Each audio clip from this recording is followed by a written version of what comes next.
Hell to the football team. What's good, Washington fans? We are the NFC East champs. We got our shades on. We litty right now, popping the bubbly, man. Swept the Eagles, swept the Cowboys, did it for Ron. Alex Smith, comeback player of the year. Chase Young, rookie of the year, man. We doing it big. I got my elite channel members on. What's up, Warpath? What's up, Kenny? How y'all feeling tonight? Man, feeling good. We lit. You already know. We the talk of the town. We the champs. They don't like this. That's right. That's right. Feeling good. Got the old plastic tips again. Like Brother Shay Sharp say. Got them old plastic tips, y'all. And hey, Joe Judge, wipe up your tears, man. I'm thirsty, but I done drank enough of these giant tears, brother. Drank too much of them already. Yes, sir. Got Giants fans mad, all salty, man. NFC East chance. I'm gonna shout out a couple people in the chat here. John Parton, what's up, man? He says, any chance Houston, Les Watson go. I gotta take the shades off real quick. I can barely see. Says Payne, shout out to him. He's a channel member. What's up, man? You guys are saying some wild stuff. Kim is divorcing Kanye. That's news to me. I didn't know that. That's pretty big news. Breaking news, not football news, but breaking news. Brian Harding, shout out to him. He's a channel member as well. He said, I'm honestly not a big on Alex starting against the Bucs D-line. We will talk about that tonight. I know a lot of people have been debating on Heineke or Alex Smith starting on Saturday night for the first playoff game. Alex Coy, what's up, man? What's going on? Kevin Harwick says, yes, sir, we are the champs. We are the champs, man. We went from worst to first, started from the bottom. Now we're here, man. So I'll get into the first question. Reggie Reg, what's going on, man? Family, what's up, man? What's going on? Tone Ho, what's up, man? What's going on? So we're going to start it off. What was you guys' good, bad, and ugly from the Sunday Night Football win over Philly? And Warpath, I'll let you go first. Well, the good was that they won. They won they won the NFC East. They did enough to win, and that's what this season's been about all season, is doing enough. The bad was Alex. I mean, he can't protect himself with his legs. I don't know if they got to find that WD-40 for him or whatever, but he looked bad. He looked old and slow. And it kind of reminded me of the San Francisco game, but they persevered though. But it shows you that what he does for this team, because if we had a certain dude who got released a couple days after Christmas on there, we might be talking about the Giants playing the Bucs instead. It just shows you what this cat does to bring up the standards of play for them guys to kind of dig a little bit deeper. So I think he was the bad spot, but he did enough good to help this team rise above. Well, and how about you, Kenny? Man, to piggyback what Warpath was just saying, man, absolutely, Alex. He was the good and the bad. He started off, in the beginning of the game, he led us to a touchdown. So I'm like, okay, man, we cooking with something now. But just to see him limping around and the throws later on in the game, I'm like, oh my God, we in trouble. And the game was so close. But I gotta shout out Logan Thomas. Oh my God, he's a big dog. You know what I mean? He was just dragging his, all across the field, bro. He's a grown man, and those dudes is babies. Did you see that catch? Oh yeah, give me that. Give me that. You too small, little boy. Yeah, I'm feeling Logan right now. I'm feeling Cam Curl right now. You know what I'm saying? They hit on those guys right there, bro. And you gotta thank Ron, for whoever found that pick. Jordan Reed, you got Logan, bro. He better than you. I'm saying it right now. He's better than Jordan Reed. He's healthier than Jordan Reed. He finishes when he catches the ball. He ain't going down. He's catching the ball. And he's trying to run your ass over. Logan. Yeah, like Wolverine. Yeah, talk that talk, man. Talk that talk. Hey, Preach, Logan. Kenny. Come on, bro. Yeah, Preach, I'm on one tonight. Woo! Yeah. Yes. 82, baby. 82, man. Yeah. Virginia Tech. That's right. Hokey high, VPI. Woo! Mm-hmm. Yes.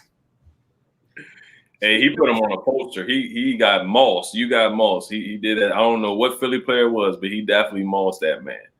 But yeah, for me, my good was, like you said, Warpath winning the NFC East, whether it's ugly, Peterson sitting down, Jalen Hurts, playing Sudfeld, who used to be a Washington football player. I don't care what it was. I'll take the W. The bad probably was Alex. Wincing around, limping around. You could see the pain on his face. He wasn't hiding it. You could see he could barely move. He did throw 2 interceptions, and then he fumbled the snap. So, but he did make up for it on the hard count on the 4th and 1. That was an Alex type veteran kind of play.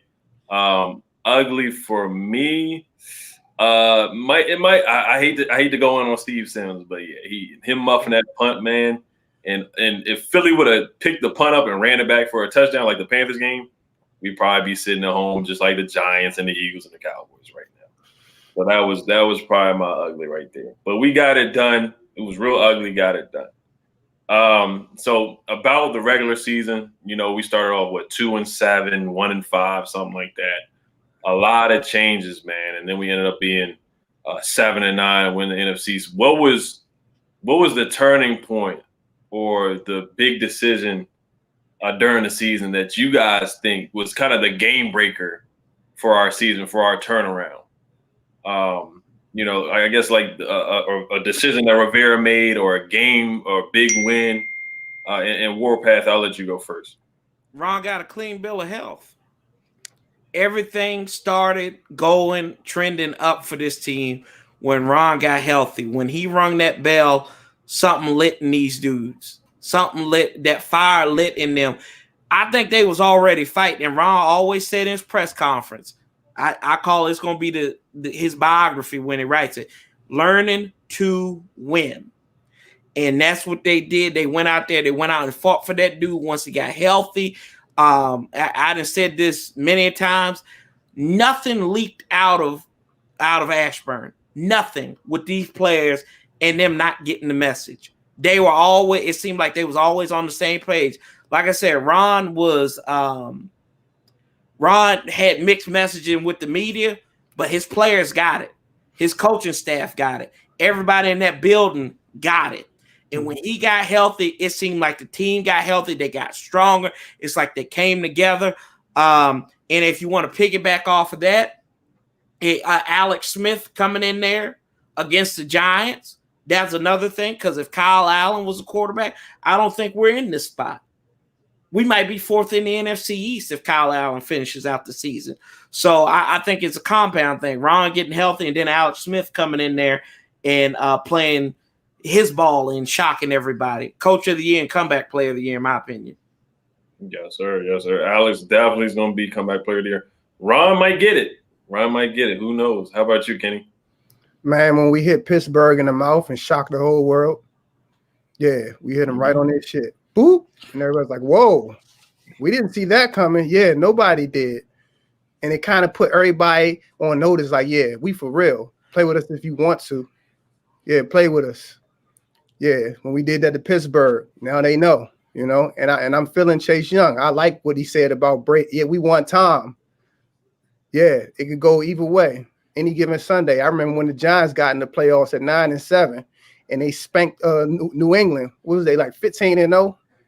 Anything can happen any given Sunday. So yeah, when we did that to Pittsburgh and the whole entire world was watching and talked about it, that's when, the turning point. I said, oh, we about to make some noise. We're gonna get in them playoffs, and we might upset whoever we play.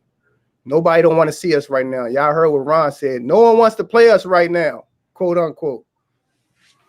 Yes, sir. We're in the offs, man. We made it to the offs, just like Chase Young said. He's the captain now. I'm the captain now. Chase Young is the leader of this team.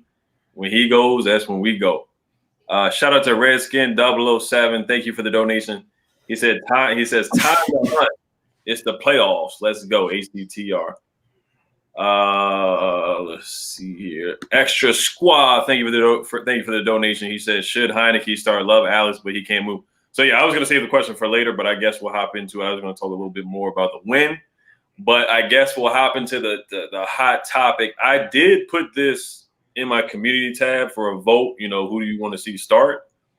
And a lot of people picked a person that you wouldn't think. So, but Warpath, I'll let you go first on it. I guess I got to ask this question with another question. What's Taylor Heineke's record as a starter this season? What's Alex Smith's record as a starter this season? Immobile or not mobile? I think that he gives you the best opportunity to win. I think that, you know, we saw flashes against Carolina, whose defense, they were running a college defense, right? So he picked that apart. He picked that apart in the fourth quarter.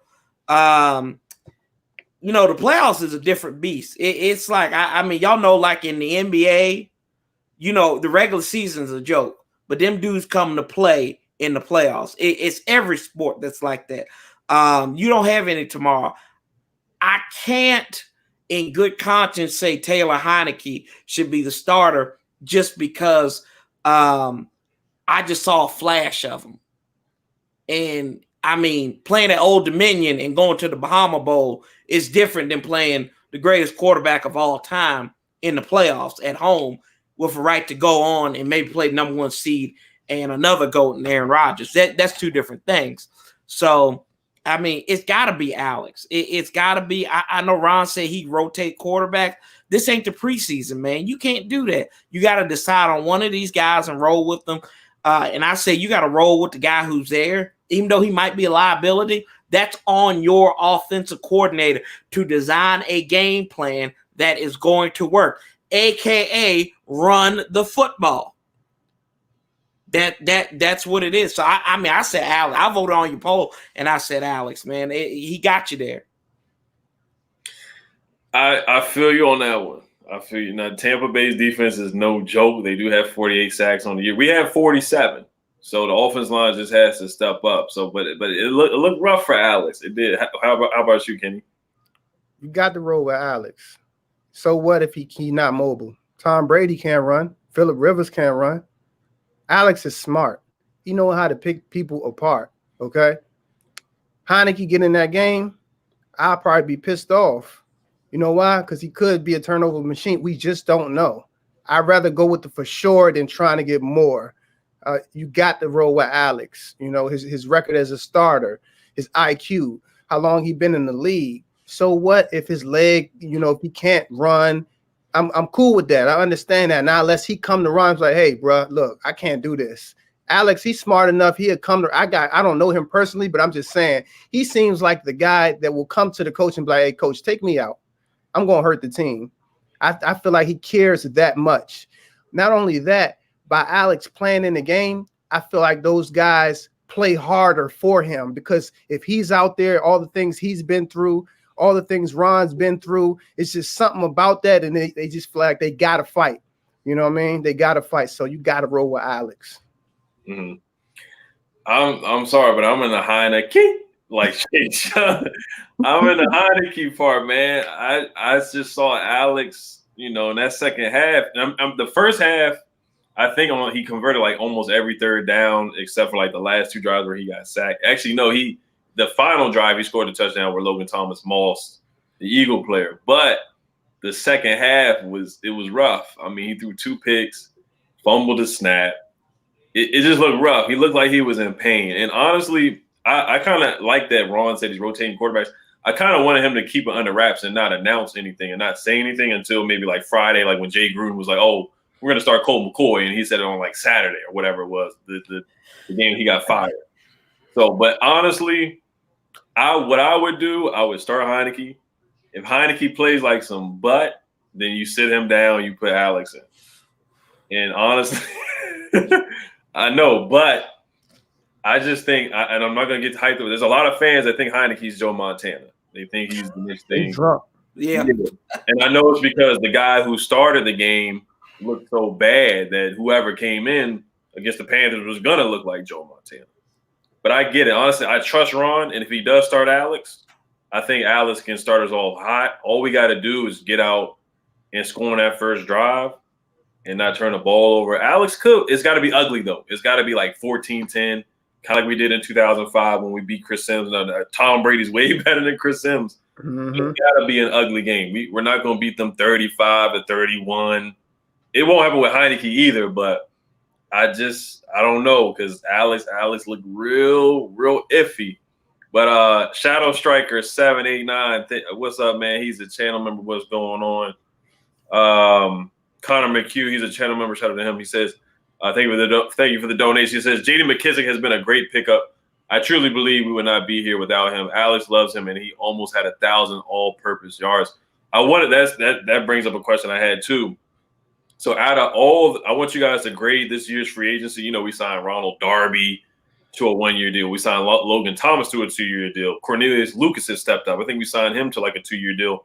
We signed Wes Schweitzer to a 3-year deal. All these guys are starting to make big plays. Jaden McKissick, Logan Thomas to a 2-year deal. Out of all those free agents that we signed this offseason, who stood out the most to you guys? And I want you guys to grade this free agent class as well. And Kenny, I'll let you go first. I would have to say Logan. He just who's seen that coming? How many teams he done played on? 4 or 5 of them. I feel like he should have made the Pro Bowl, honestly. That's how I feel. McKissick, he did well too. I expected that, scat back, do his thing out the backfield. The guy on the offensive line, you don't hear his name. That's always a good thing. We don't hear offensive line guy name called a lot. So definitely Logan, man. It's just and we got him on a nice, sweet deal, team-friendly deal for next year too. So we good. He could be elite. He could be elite. Yeah. Yeah, go ahead. No, go ahead. That's it.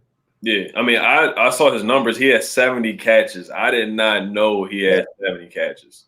I mean, this man, if we had better quarterback play, who knows? He could have looked like freaking Travis Kelce out there.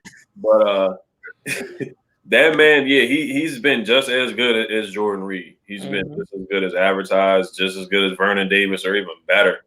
And he's been healthy, knock on wood. So, I mean, he's been up and up. Virginia Tech guy. How about you, Warpath? Well, Kenny took my guy, so I'll pick another one then.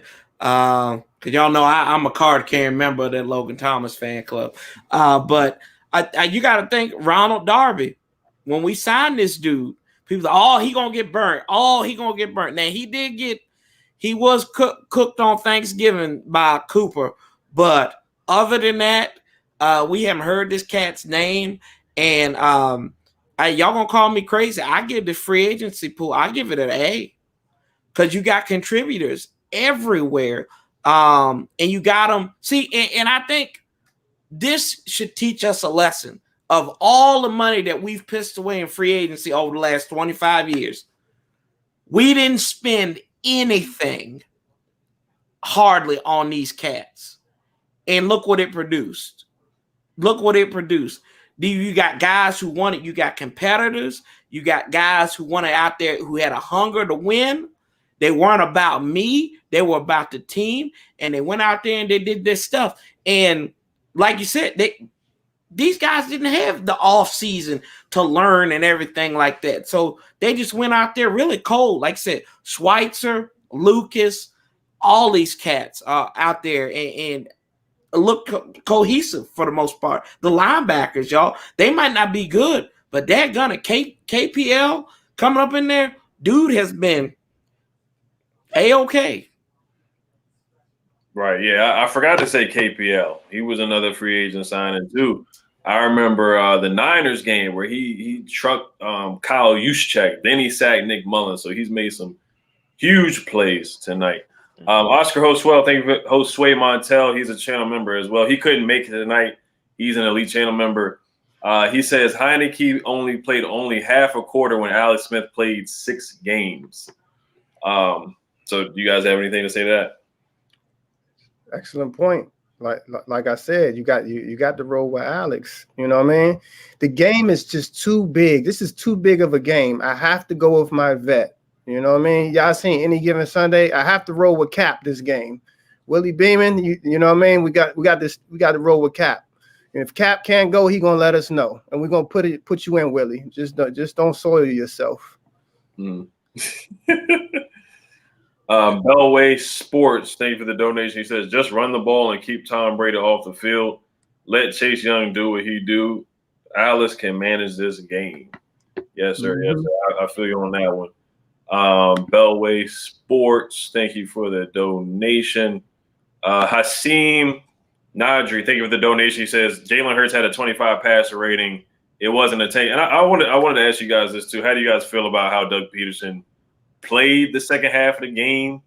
Do you think it was kind of not a cheap win, but you know how Giants fans, they're mad. They're like, oh, the Eagles gave y'all the game. How do y'all feel about Doug Peterson's decision to put Sudfeld in the game? Do you guys even care about the decision? And Kenny, I'll let you go first. I mean, can you blame them? Would they move up from 9 to like 5 or 9 to 6? That was a smart move. They don't get nothing out of beating us. Why you want to help the Giants out? You don't owe them nothing. You know what I mean? They wouldn't do it for you. That was a smart move. Hey, we tanked low key, and what we got? A generational pass rusher. You know, I'm not saying tank, but they coach us. That's what they do. I probably would have been mad as a fan, but if I knew Chase Young was coming, I probably been like, you know what, we is gonna get Chase Young, so oh well, fuck it, you know what I mean? So whatever, man. I mean, I'll take it. Like Ron said, I don't apologize for winning.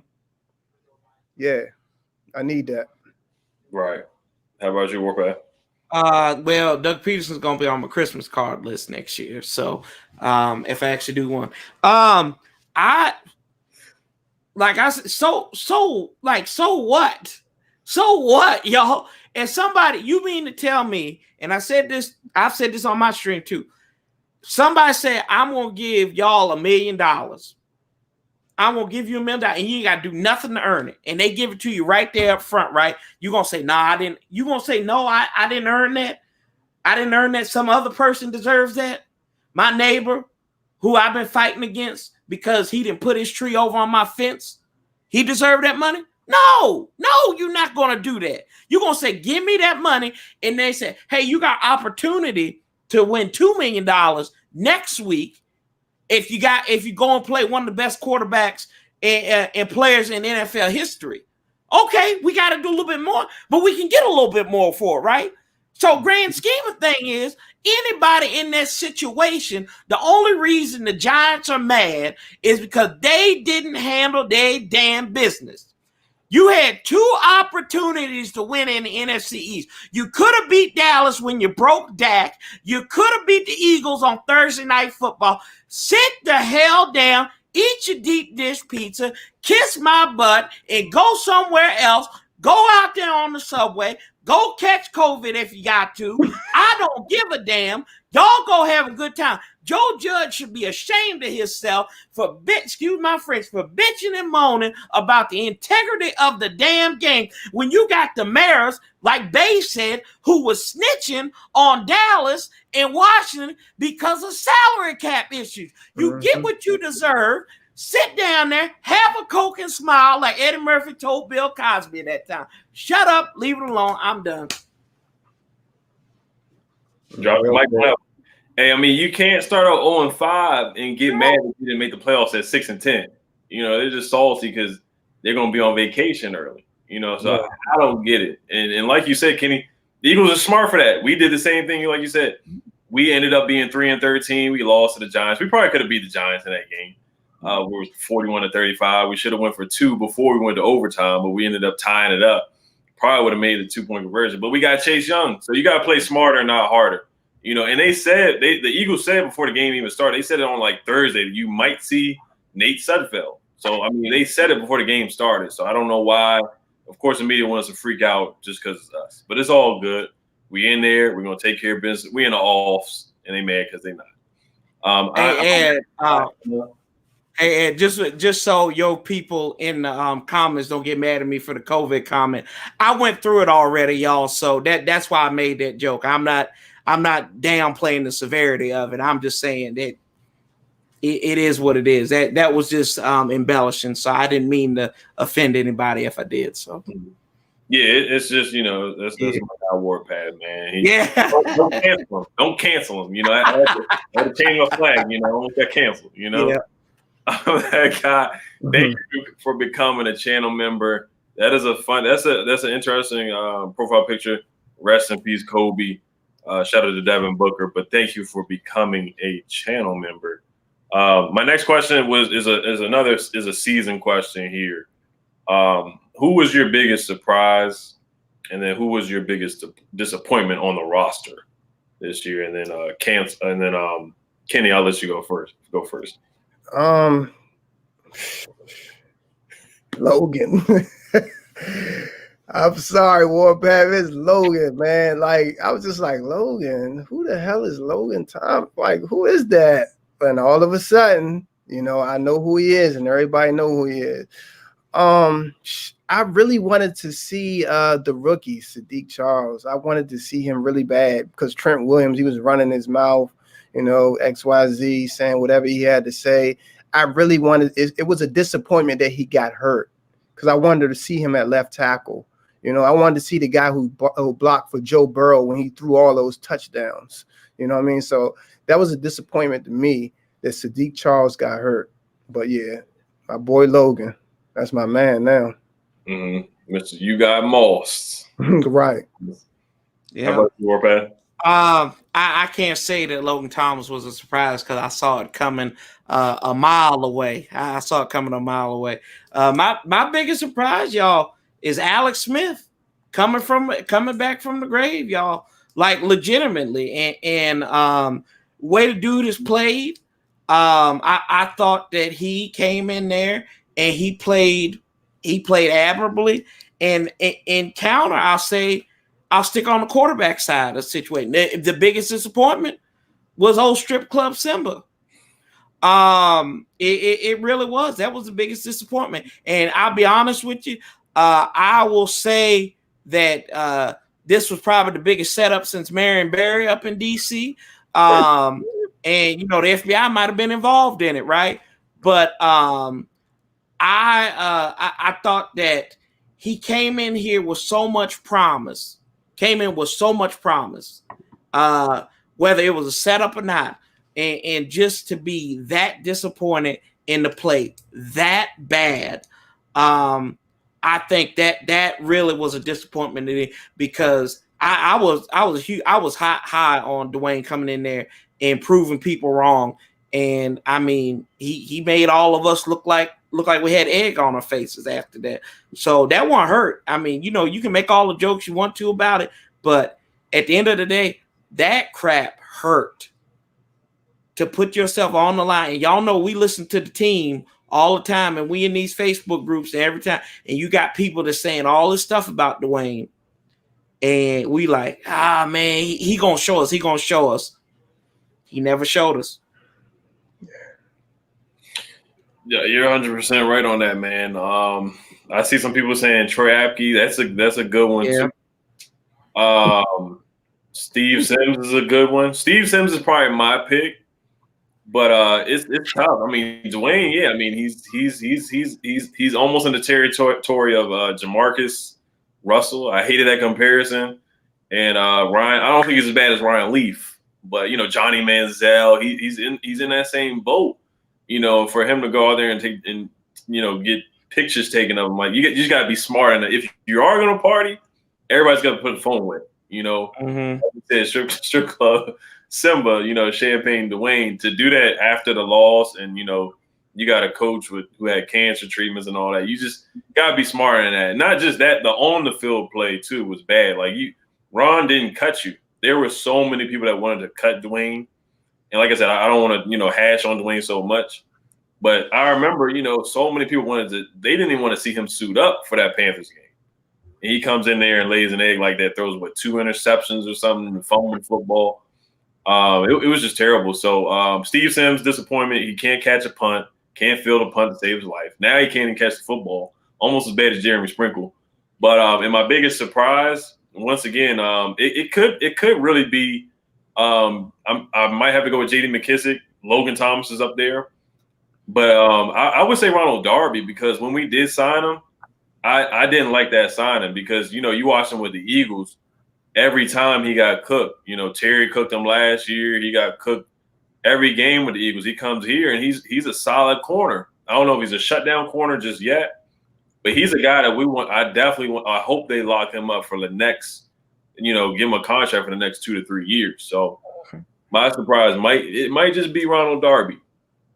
I'm like I said, Cam Curl too. I mean, nobody thought a 7th-round pick would come here and do that. Got a pick 6, got a huge interception 2 nights ago against Jalen Hurts. So Cameron Curl's been huge, and he's been an upgrade over Landon Collins. So I mean, I gotta give it. Cam Curl's up there too. He might actually be my pick. There's so many people to choose from. Coach Bobin, thank you for the donation. He says Tampa has the 21st pass defense and first rush defense. How do we attack? Kenny, I'll let you go first. How would you attack Tampa Bay on Saturday night? So what's that again? The Tampa is 21st pass defense. Well, you have to run the ball first and foremost. I know their rush defense is number 1, but it's going to set up everything. Oh, there you go, my man, right there. Up, man. Hey, but yeah, you have to run the ball. I don't care if they defense is ranked 1 against the run. You have to. It's going to set up everything, okay? And we're going to have Alex Smith back there, so we need to run the ball regardless, and anything can happen. I seen defenses that's ranked number 1 and get chewed up a game. You know what I mean? It can happen. Why we can't do it? And I like the way Antonio Gibson was running the ball last game. He was doing good. I would have kept giving him the ball. He was just running. He runs hard. He doesn't run like a rookie. He don't go down. He's fighting for every yard. He's not running out of bounds. I mean, what more could you ask for? Run the ball. If that's not working, quick game. Got to go quick game, man. Get the ball out your hands quick because they're going to try to sack you. Mm-hmm. Right. They do have 48 sacks on the year. If Alex is going to play, there's no way he can hold on the ball because he was like a statue back there. But you can throw the ball on their defense. Like Bobin said, or Coach Bobin said, they are 21st on the pass defense. Matt Ryan cut them up 2 weeks ago. I think Stafford had a good game against them too. So you can throw the ball on them. How about you, Warpath? Yeah, I think that you got to I know they said their run defense is rough. They play some good ball against the run, but I think that's why you got to establish the run. And to Kenny's point, he said getting Gibson to run, get Gibson outside. He's got the speed to do it. If y'all notice against Philadelphia, all the runs were designed inside. The only time he really kicked out and ran outside, like off the tight end or off the right tackle or whatever, was at the end of the game when he got the first down and ran out of bounds. That's the only time. If you go back, it's all these inside handoffs out of the gun and everything. But I think you got to establish the run because keep the ball out of Brady's hands. Keep those weapons on the sideline. Keep Gronk, keep Brown, keep my Godwins, keep him off field. OJ Howard, keep these guys off the field and eat up the clock. And then as far as on defense, you gotta go after him. Blitz Tom Brady, make him uncomfortable, and get the ball, get off the field as quick as possible, and maybe beat him over the top with play action if you can on offense again. Mm-hmm. Yeah. Definitely. DC Bay, welcome to the chat. Oh, and I'll ask you because this is the hot topic of the night. Who would you start on Saturday Night Football at the quarterback position? Would you start Taylor Heineke or would you start Alex Iron Man Smith? Can you hear me? Yeah. Man, my daggone connection is so bad in this house. Let me turn this light on up here. Maybe it'll work out better. Can you hear me? Yeah, we can hear you. Okay, now what was the question again, Ed? Would you start Taylor Heineke or Alex Smith on Saturday night? I would start Alex. I would, and if he can't get it together within that first quarter, I got to go with the Heineken man. Got to go with him, man, because this game is serious, and I think the young fella got a little burst of energy that this team may actually need. Because if Alex can't move around in that back pocket, man, they're going to punish him. Todd Bowles, all he loved to do is blitz all day long. And they got a ferocious D-line. You already know nasty Ndamukong Suh is on that line. Then you got Four Fingers on the other end with Jason Pierre-Paul. So You definitely, man. They coming.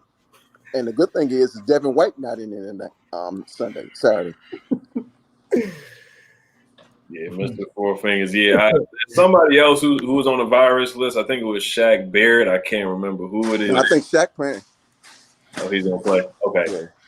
But yeah, no, I'm with you. Honestly, like I said earlier, I'm one of the people who wants to see the Heineken man in there. I wouldn't mind it. Honestly, I don't know if I can trust Alex on one leg unless they put some vibranium in that calf.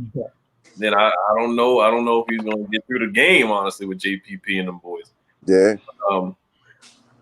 Juice Alert, thank you for the donation. He says, folks say Washington made a mistake taking Chase Young over Tua and Justin Herbert. Funny how Chase Young is only one in the offs. DC fans would be frustrated with Tua like they were with Haskins. Herbert surprised me.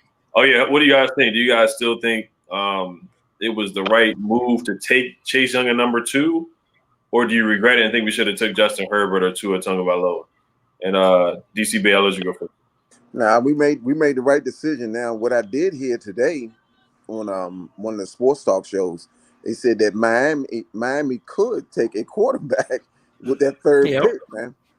So I'm not saying go after Tua, but I mean, hell, Slim is nice. He really is nice, and we came off like a fat baby. We're getting Chase, so I'm happy with what we got. Mm-hmm. How about you, Kenny? Chase, you know what I mean? If I had to do the draft all over again, knowing everything I know, I still would take Chase. He's just, he's just a beast. He makes the whole team better. And he came in as a rookie, as a leader. He's an alpha male. You see him on the sideline, if you can read his lips, the stuff he be saying, we need a SOB like that on our team. Yes, talking reckless to people. I be reading his lip. I said, what did he just say? I had to cover my daughter's eyes. Don't look at that. and guess what? I love it. I love it. When I'm watching Chase Young, it's like I won't even go to the bathroom. I'm like, wait, I gotta wait to the commercial. I don't care how bad I gotta pee. I'm watching this guy because you just never know. Yeah. You know what? That same effect, Sean Taylor. Yes, sir. Sean Taylor. So Chase Young. I know exactly the moment you're talking about. It was the San Fran game. He said, 851, you know what? Yeah. But yeah, Chase Young, he's that dude, man. We're going to the offs. How about you, Warpath?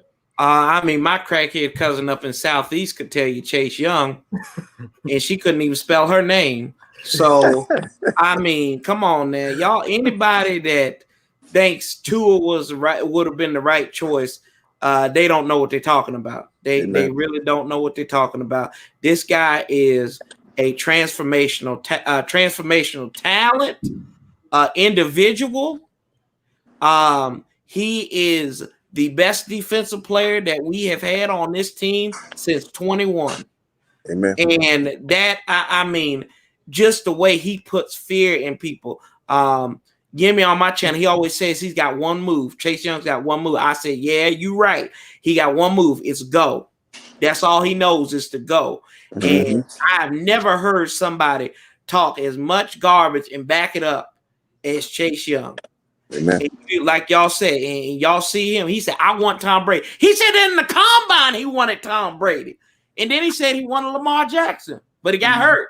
But so he gonna take out that theory that he wanted against Lamar Jackson and compound it with Tom Brady. Oh Lord have mercy. I'm just telling y'all better get your diapers ready because you ain't gonna want to get up. You ain't gonna want to get up off TV. He wants all the smoke, man. He wants all the smoke with Tom. All the smoke. Redskin 007, thank you for the donation. He says Logan might be a top 3 tight end next year. He seems to be improving on a game-to-game basis. Future is bright for Washington, HTTR. I did want to ask, who do you guys think was the most improved player from last year to this year? Not a free agent pickup, but like a Logan Thomas who got better throughout the season. But I just want you guys to pick somebody from last year's roster that improved this year. And Kenny, I'll let you go first.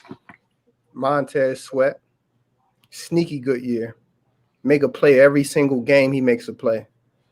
if he's swatting the ball, if he ain't doing that, he's sacking you. You see how he knocked the ball out so Sudfield couldn't pick the ball back up. That was game changing right there. He's making game changing plays. He's chasing people down, sideline to sideline. That speed.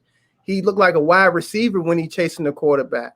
You know what I mean? Montez Sweat. I don't know how many sacks he had this year, but it's just quiet. He's so quiet and humble about it. You don't hear nothing. You just see that he's making plays. So he is the most improved player, in my opinion, this year. Maybe because of the additional of Chase Young, you know.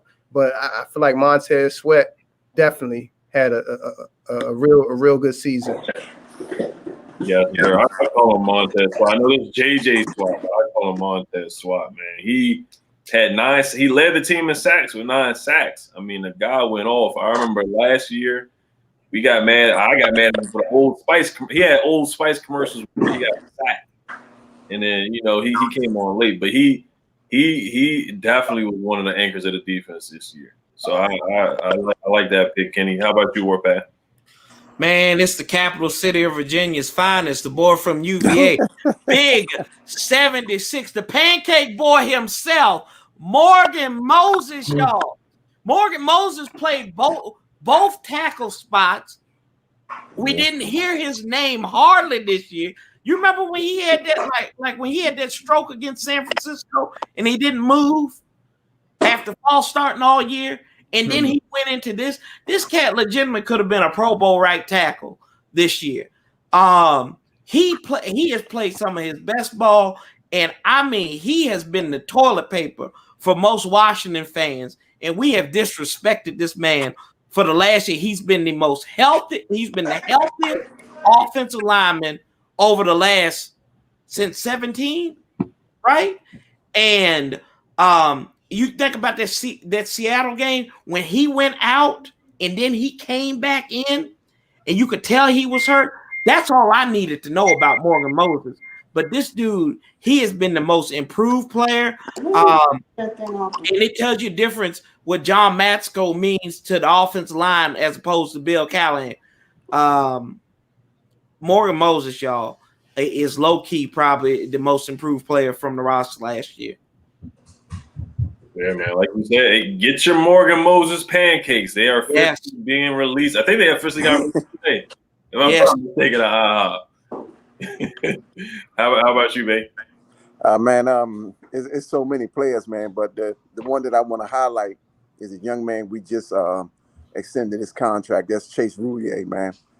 He really, really is taking control of that offensive line. He's calling out those audibles. He's calling out those blitzes.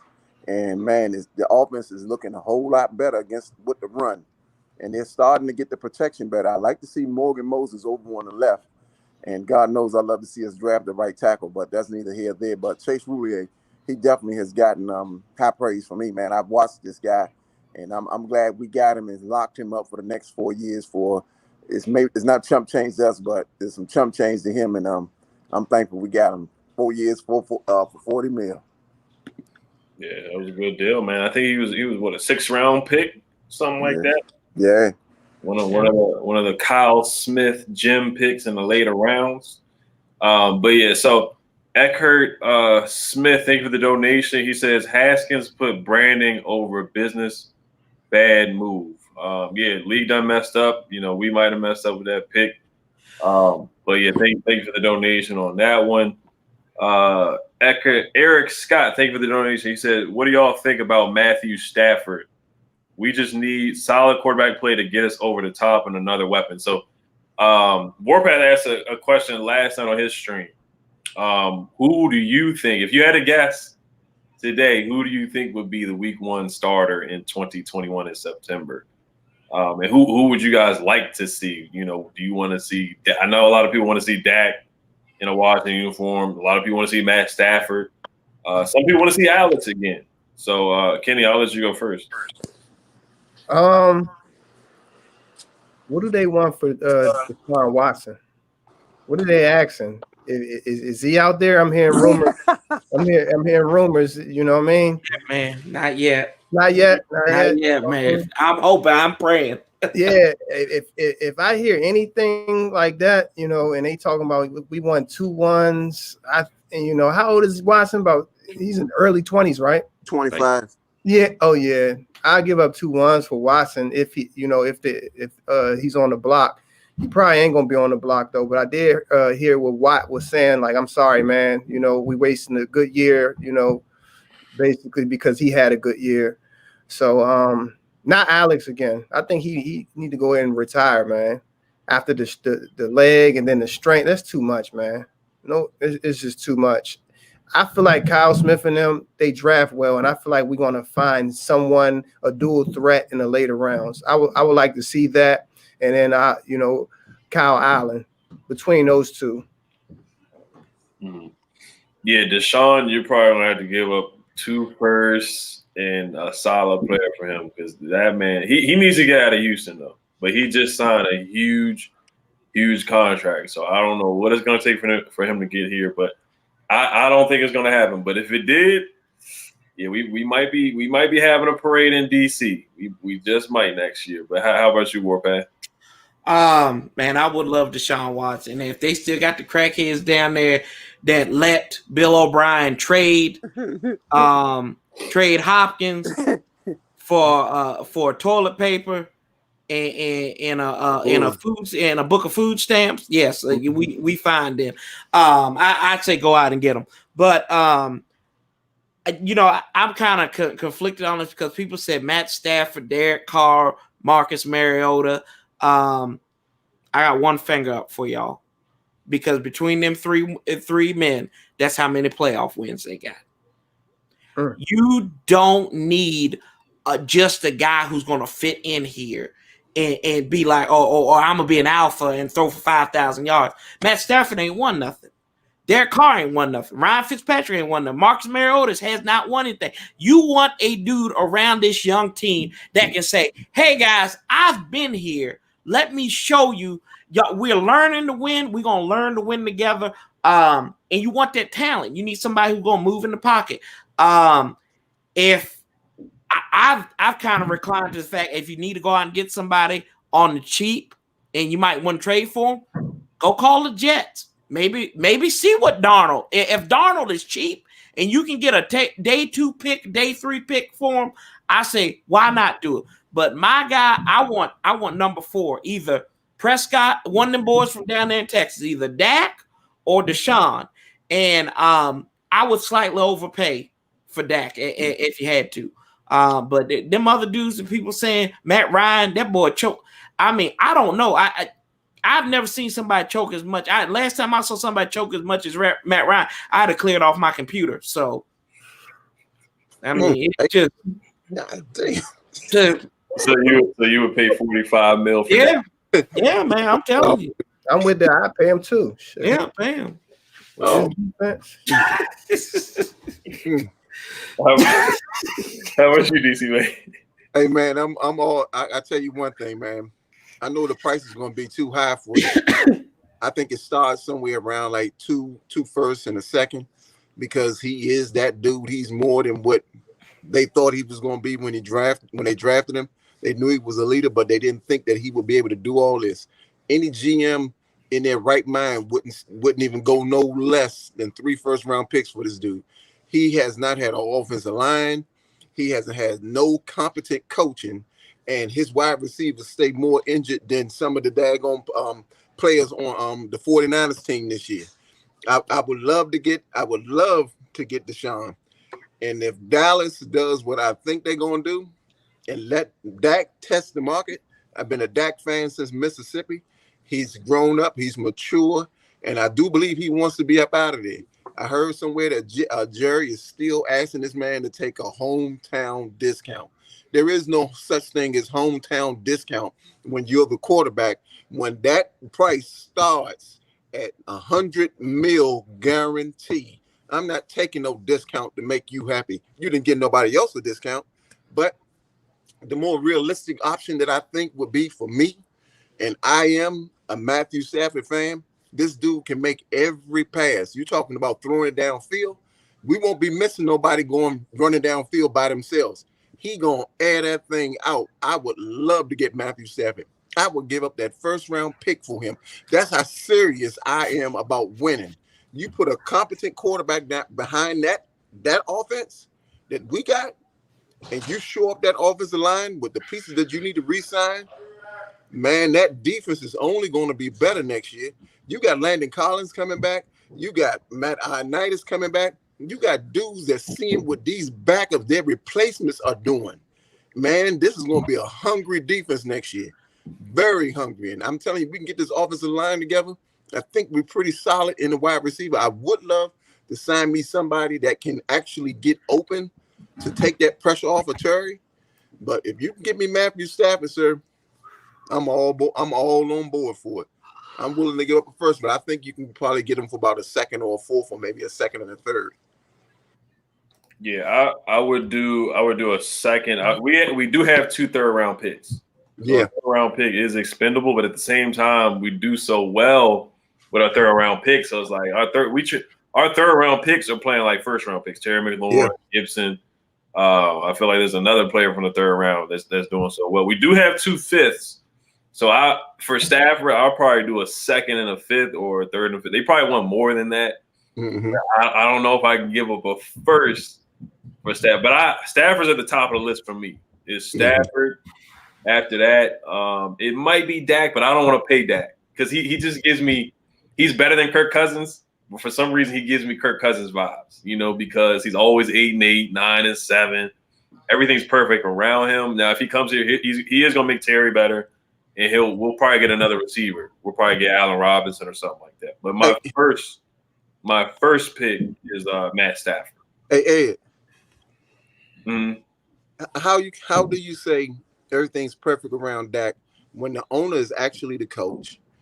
Every coach that he got, they make sure that whatever wide receiver that they pressing to get the ball to, they throw it to. Remember when he first got there, Jerry Jones wanted to get the ball to Dez.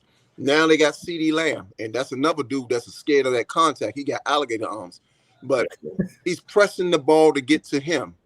They got a lot of talent, but they don't know how to use it.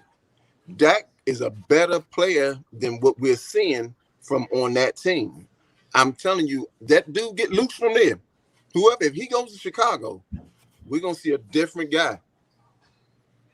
Yeah, I do like that. I do, but there's just some times where it's like he comes up a little short. The Eagles game last year where it was like a NFC championship kind of game, and he was like, "Oh, my shoulder hurts," and he came up small. And next thing you know, he blew us out 47-16 the next week.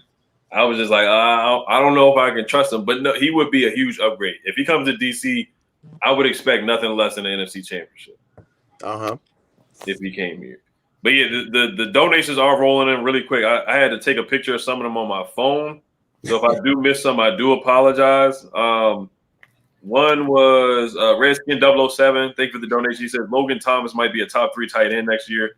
It could have been this year, honestly. Next year, he seems to be improving on a game-to-game basis. Future is bright for Washington, HTTR. Yes, sir. I mean, everybody in here loves Logan Thomas. I mean, he's been a hell of a free agent signing. And he's on a cheap deal still right here. I mean, he mossed the Eagles player. I mean, I can't say enough good things about Logan Thomas. Eckert Smith, thank you for the donation. He says Antonio Brown versus Jimmy Moreland. That's a scary matchup for us. So I asked you guys, how do you guys feel about the matchup against Antonio Brown? He was definitely a guy that a lot of people wanted to come to DC. How do you guys feel about the matchup against Antonio Brown? I stick to my guns.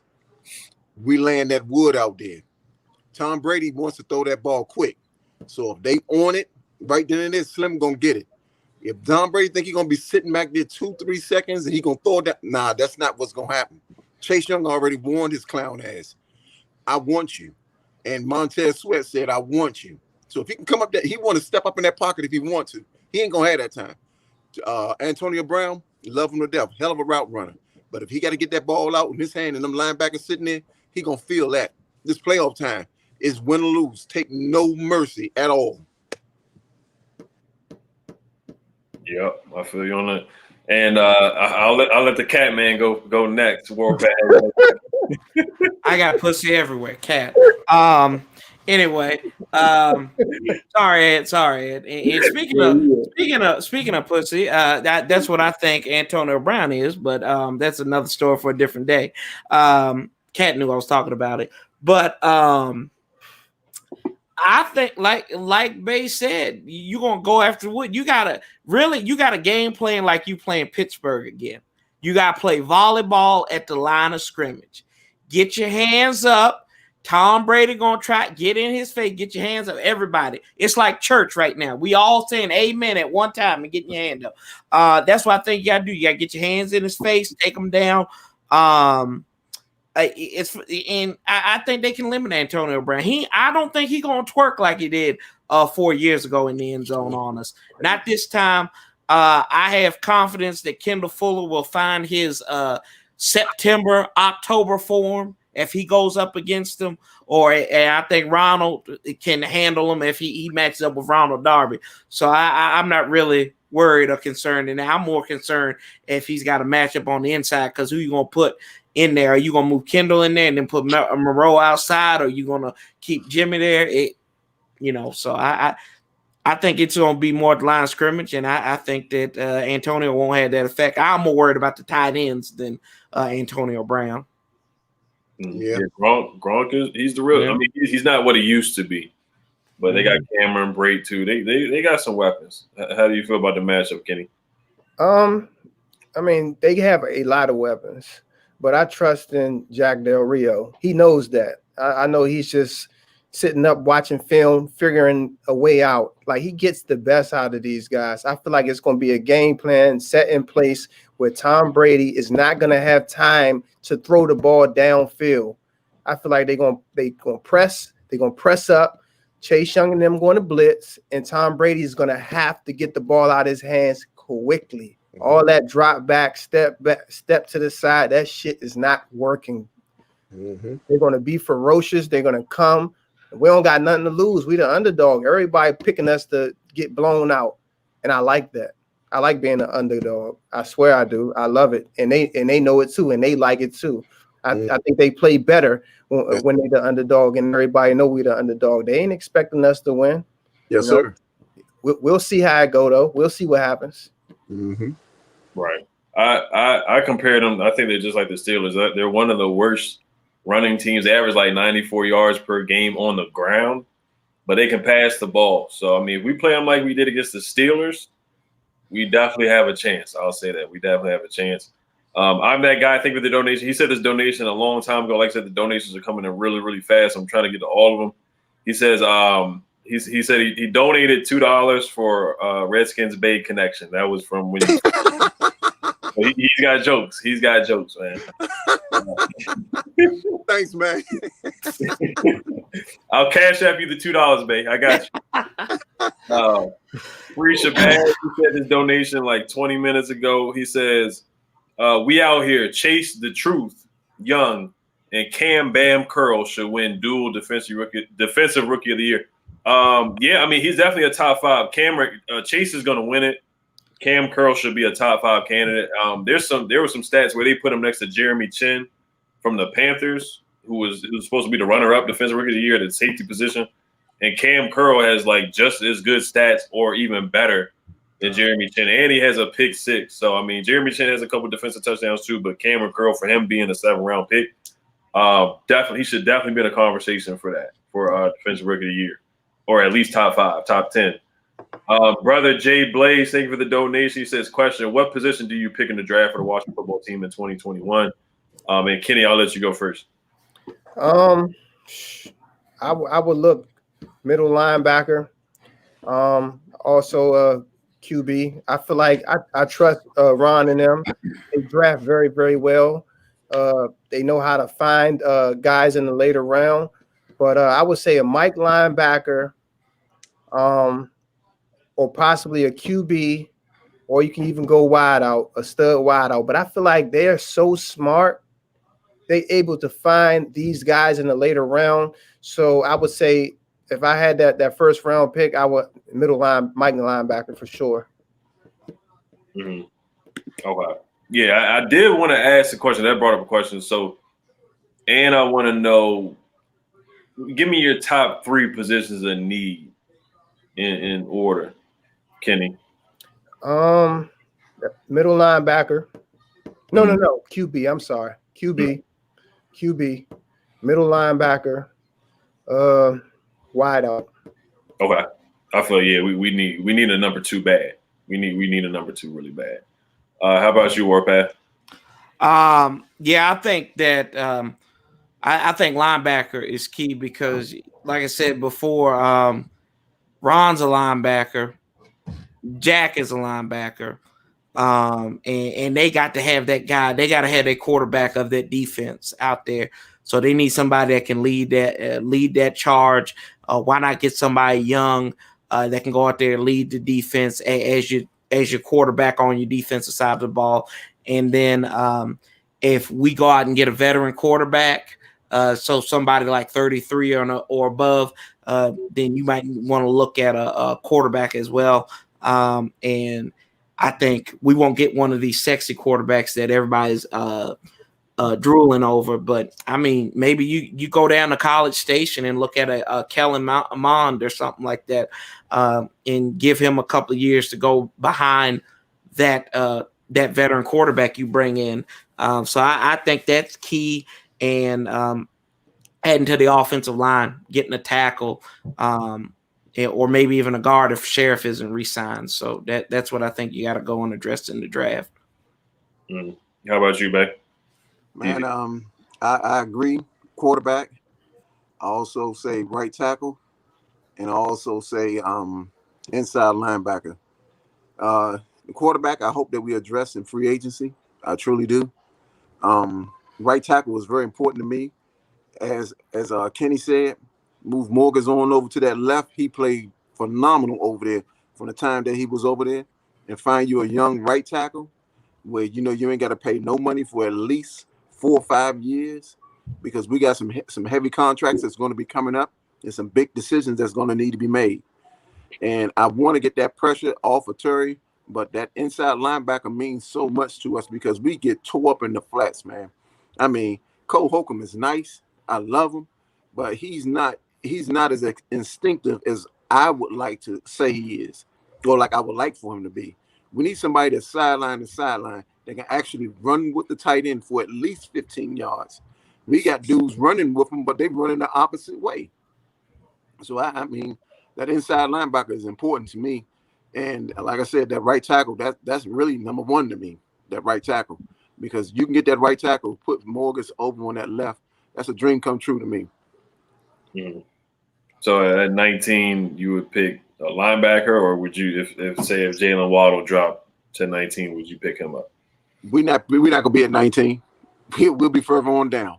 Okay, I like it. 32, right? Hey man, the sky's the limit. I like it. Let me get to another donation here. The donations are coming super, super fast. Dora Gunner, shout out to him. He's a channel member. He's a funny guy, man. He said, "What up from Iraq? NFC East champs, 4-2 in Division 2. That's right. House money. I got my broom here for the Cowboys and the Eagles, man. Almost forgot to pull the bad boy out. Had to get him up out of here. He said, let's make Brady consider retiring this offseason. I'm down for that. I'm definitely down for that. Derek Hawkins, thank you for the donation. He says, signing Dak Prescott would be perfect on so many levels. 1, we heard Dallas and their offense, and 2, no draft picks are lost because he's a free agent. Yeah, I mean, we try to do the same thing with Amari Cooper. I mean, who knows? Ron, he might try to work his magic and get Dak to come here. Now, people see that we're winning football games. Now they want to hop on. There's rumors about Trent Williams trying to come back. I don't know how true that is, but now since we're winning football games, people want to come over to Washington. Steven Montez is in the chat. We have a guest appearance from the 3rd quarterback who liked to tweet saying that Dwayne Haskins is trash. Thank you for the donation. He says, why haven't we extended Kyle Smith already? And then, Kenny, I'll let you go first on that question. What you guys think about the GM situation? I don't know if you guys have heard the rumors about maybe Marty Herney, the former Panther, being interviewed and becoming the GM next year, or Rick Smith from the Texans. Just give me your thoughts on that, Kenny. we need to retain Kyle Smith. Amen. Here's why. He knows what he's doing.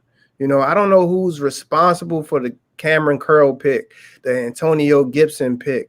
You know, I'll go back to the Matthew Ioannidis pick. You know, is these somebody knows what they're doing, and I believe the arrow is pointed towards Kyle Smith. Young just knows the game, the analytical points, you know, and I'm hearing he's a hard worker. He watches a lot of film, college tape, so he knows. And I heard he didn't want Dwayne Haskins. I heard he got into it with Dan Snyder, and he was the only one in the room who said, don't pick that, don't turn that in. That's not the pick right there. That's a dumb pick. I'm hearing that he was saying that, and he turned out right. So I feel like Ronnie has a relationship, I believe, with Kyle Smith's dad, if I'm not mistaken, and I feel like he trusts Kyle Smith. I know the Herney guys come up, but Kyle Smith is doing an amazing job. Look at these draft picks. Mm-hmm. Yeah, I did hear that too. I mean, we need somebody to stand up to Dan. You know, Ron Rivera looks like he's standing up to Dan Snyder.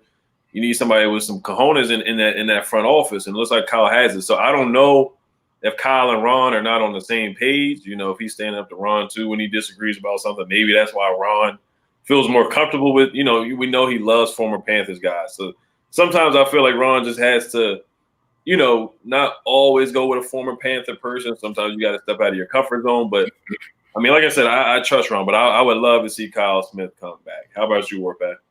I think of it from another aspect. Does Kyle Smith want to be the GM? Or does he just want to be the guy? I mean, you think about it, he's like, 36, 38 or something. He's not that old. So maybe he wants some more experience and he likes what he's doing now. I think as far as the draft, he's a good draft mind, but how is he when it comes to identifying these pro players that need to come in here and everything like that? So I want him to stay. I want him to stay in Washington, but I don't think Marty Herney would be the guy in there. That would just be. I think Ron would be making the mistakes that got him out of Carolina, surrounding him with too many of his familiar guys. But think it's kind of interesting though. Ryan Vermillion, who was the trainer, he came in. That training staff stayed the same pretty much this year outside of Ryan Vermillion. So maybe he just wants to add the sprinkle there, or maybe they're negotiating a contract now. We just don't know about it yet. So we'll see. And as far as he's been there a while, just devil's advocate, just playing the devil here. What does he know about what went on during all this mess before Ron got there? Because a lot of those guys were scouts that was pulling that mess. So, Oh, you think he was with Scary Larry? I didn't say that. I'm just saying. I said devil's advocate. I'm not speaking that bad energy. I'm not doing it. That's a vicious charge right there, man. Yeah, no, hey, I didn't charge him with that. Allegedly. Like Al and Doc told Bay that time. Allegedly. When he called Dan that pervert. Allegedly, Bay. Whoa. Mr. Furley. Come and knock on my door. Like I see some people acting up in the chat too. Somebody said Monte Nicholson popping some pills right now. You got somebody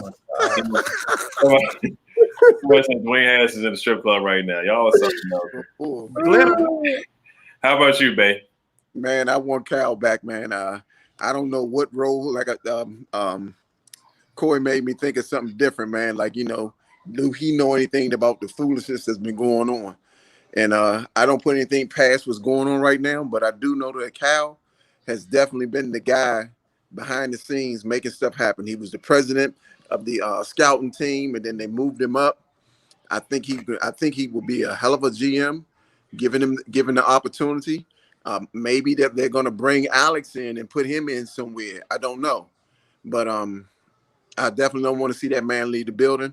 I'm not interested in no more Carolina players, no Carolina staff, no Carolina fans. I'm not interested in nothing. I don't even want no more Carolina chicken food. So I mean, it's just I'm tired. We're on a new wave. We're heading in the right direction, and we got a lot of positivity going on. And I just hope that they clear this smoke up, and we can actually start breathing like we used to back in the day. I feel you. I mean, the Panthers, it was cool for a second. You know, we brought in Scott Turner, there's some other guys, but I think, you know, let's keep Kyle Smith. We let so many coaches leave. We let Kevin O'Connell leave. We let Kyle Shanahan didn't want to be here, but he left. Matt LaFleur, Sean McVay, and all these guys have been at least to the NFC Championship and to the Super Bowl. So let's stop letting our young, innovative talent leave and try to bring in some old guy, Marty Herney, a former Panther who has failed a couple of times already. So, but like I said, once again, I'll try to trust Ron on this one. It could be Rick Smith. It could be somebody we don't even know coming to be the GM next year. So, but we'll see. Time will tell. Gentlemen. Oh God, hell no. We painted that fool. Thank God. No. Hell no. Landon Collins might catch a charge. Well, no, he's cut Landon Collins. First thing Gary would do, he would cut Landon Collins. Yeah. Right when he signs the contract. Trevor Patch, thank you for the donation. He said his donation at 802. I'm just getting to it. He says use Kyle Allen and Taylor as the bridge quarterbacks. They know the offense. Have faith in Kyle Smith to draft a quarterback to sit and learn next year. Appreciate y'all. Thank you once again for the donation. He says hashtag HTTR. So what do you guys think about that? Keeping Kyle Allen and Taylor Heineke and then drafting maybe a Trey Lance, or second round you draft Mac Jones or Kyle Trask or one of those guys, and have Alex and not Alex, but Kyle Allen and Taylor Heineke start off the year as quarterback 1 and 2. Kenny, I'll let you go first in 2021. Man, I'm thinking, look, we need a quarterback that could play now. I don't want to waste Chase Young's years and Montez Sweat years. You know what I mean? I feel like we built to win right now while they all are under friendly contracts. We're going to have to pay Montez Sweat. We're going to have to pay Deron Payne. We're going to have to pay Chase Young. We need a quarterback right now, someone that could take us over the top, you know, someone who could do it off schedule. Yes, you know what I mean? They need to, you know, get to work and find whoever to do that. Find a quarterback from a small school that elevates their whole team. You know what I mean? We need somebody like that. You know, go to these small division schools. I don't care if they got to go to the where Carson went, North Dakota State. You know, go find a guy that does that makes everybody around him better. That's what we need. Mm-hmm. Yeah, we don't care if they go to Old Dominion, like Taylor. Right. Okay, if you go to Hagerstown, fine. Bring that Bama in here. Hey, Kenny, what player you want from out of Hagerstown? You talking about the Cal? Man, you could get a Cam Newton brother. Like Howard University. Man, oh, shit. How about you, Warpath? Yeah, I'm right there with Kenny, man. Like you have said, Ron has said we trying to win it, and now you have built. I think the window opens for this team to grow, and this is the first time this team has made the playoffs with a young roster. Mm-hmm. We had people closer to collecting AARP and Social Security the last couple of times. Mm-hmm. This time we got dudes that's just coming off the playground. So you need somebody that's going to come up in there that can galvanize the locker room, who's a little bit mature, had some experience in the league. And that's why you need to make a trade. And like I said, we have proven over the years that this franchise is incapable of developing a young quarterback. Like we mind screw every quarterback that comes here. They leave a broken man. So I don't want to do that. Alex Smith showed the only thing that you can break is his leg, not his heart, not his spirit. So I need somebody like that who have a couple broken bones, but his psyche is not broken. He go out there and do it. So that I think we need somebody like that. We need a vet that come in there and just do enough for us, but lead. I need a leader and I need a man, and then a quarterback that everything else will follow with that. But that's what I want in my quarterback. Amen. Yeah, we need a quarterback that loves the game of football, not the social media life and not the glitter. No glitter. Yeah, not the glitter and not the Twitter. You know, no shit at any previous guys that were here before, but you know, you need somebody that loves the game and not, you know, workout videos. But how about you, DC Bay? Yeah, man. I don't want Cam Newton. I don't want Phillip Rivers. I don't want nobody that do not understand the very first letter of our city, Washington, the W. They don't know how to win. I don't want them here. I truly don't, man. If we can get somebody like a Kyle Trask or that boy Jones in the second round, I'm cool. But I need me a vet that's a starter. So that means either Kyle Allen or Heineke is gone. One of them are gone. And I don't care which one it is. What I do care about is the future.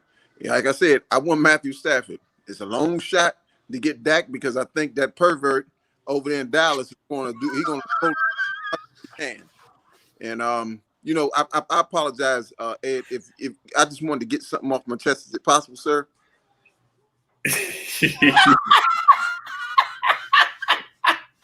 No, hey, Ed.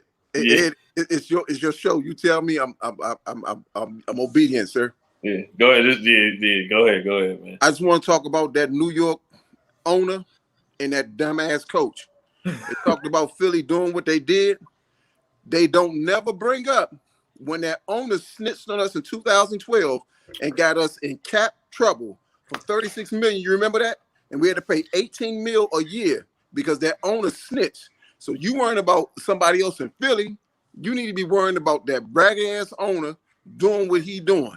Man, I hope we got them the first game of the season. I want their life, man. Yeah, he was dry snitching. Snitching. Straight hey, up. I gave you a shout out about that, Bay. I said that before you got on here. I said what you said about it. Thank you, Warpath. Thank you, brother. Hey, Ray, I got you. But yeah, honestly, Kyle Allen as the starter week 1. It's not our first pick. Of course, you know, we want to see somebody with more established talent, like a Stafford or maybe a Dak. Like I said, my first pick is Matthew Stafford starting week 1. Because I think, you know, like I said, if we get those guys, it's NFC championship or bust with those guys. I think we're a quarterback away. I think if we can get him a wide receiver number 2 to help out Terry as well, then honestly we should win the NFC East again. Because if you look at the trajectory, Carson Wentz once out, Dak probably won't be back in Dallas.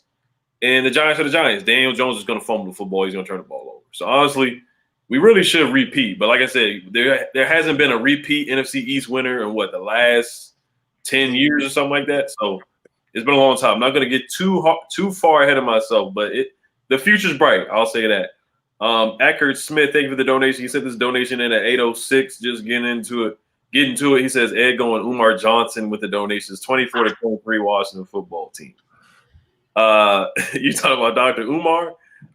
Kenny Davis, thank you for the donation. He says we have to get on the boards and take advantage of our turnovers and field position. And what about looking at another kicker? Because this Dustin Hopkins misses more than any kicker. So I want you. Yeah, that's a good statement. Thank you for the donation.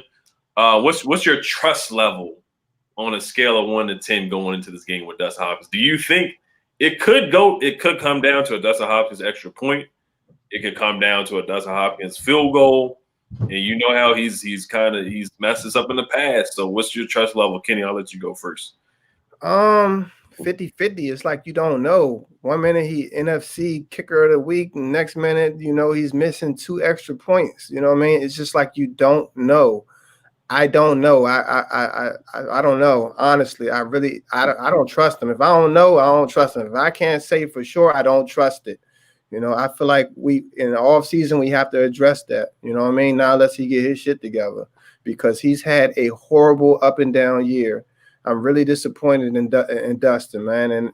And he used to be good. He used to be all right. I'm like, oh, he all right. You know, we keep him. Then all of a sudden, I don't know what's going on. I don't know if it's the COVID.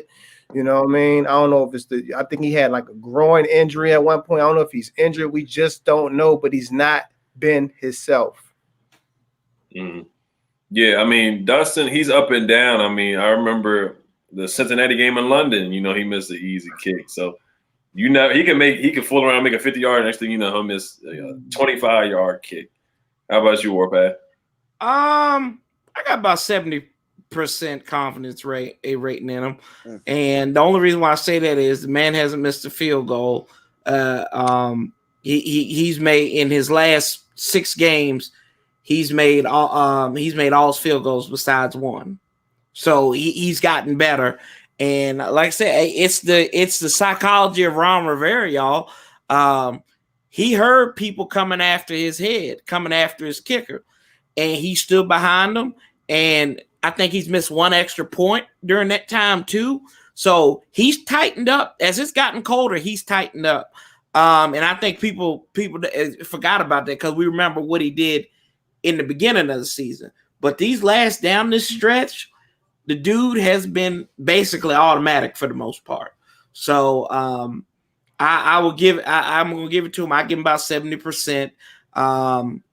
He's going to kick one. He's going to have to show me his distance more than anything now. But I'm starting to warm back up to him. And so about 70% there. Mm. How about you, DC Bay? So Andrew, shout out to Andrew. He says he thinks he's like Idris Elba.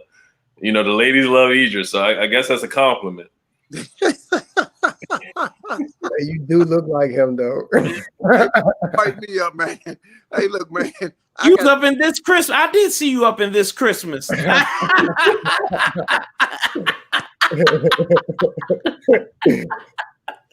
I'm not gonna let y'all gas me up. Nah, man, I have zero confidence in the guy, man, and I believe he's down from this way in Florida. So if he misses anything, he comes back down this way, you ain't got to worry about him being on the team no more. I have zero confidence in the guy. Zero.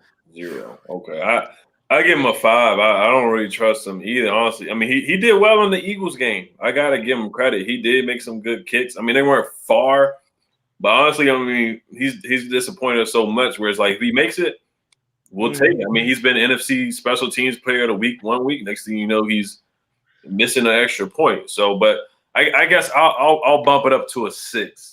And then the weather this weekend is supposed to be 39 in Landover, Maryland. It's supposed to be cold. But I don't think it's supposed to be any wind. I could be wrong, but I'll double check that. Robert Dredden, thank you for the donation. He's an Eagles fan. Let's see. He says, "What's up, Washington Nation? Congrats on the title, fellas." From an Eagles fan, one question: what time do the Giants play next week? Good luck. Hey, like Warpath said, he's gonna send Doug Peterson a Christmas card. Thank you for sitting Jalen Hurts and putting bum Sudfield, whatever his name is, in the game. We'll take the W, man. We'll take that. And I hope you guys don't make the right pick at pick number 5. Please don't pick Devontae Smith. Please don't pick Jamar Chase. Please pick another Jalen Reagor or J.J. Arthega-Whiteside type of receiver. Please don't pick those two guys. As long as y'all don't pick those two guys, I'm good. And don't end up with Penny Sewell either.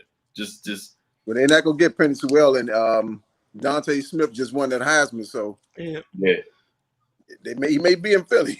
Yeah, he might be. I hope they keep Deshaun Jackson for another year too, because he's made out of glass. He's stealing money from Philly right now.